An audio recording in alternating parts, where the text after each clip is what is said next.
Hi friends, I hope you are doing well. Today we will talk about how to fix or how to solve the problem of kicking you out.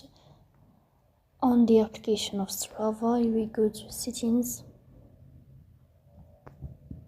then we click on apps, default apps, app settings. Here you will search about Strava app and we click. Then we click on first stop and we click OK.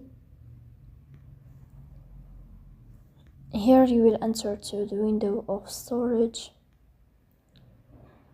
Then we click on clear cache.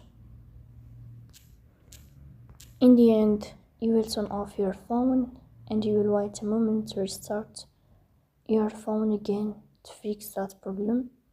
So that's all. Don't forget to support us by like and subscribe. See you next time.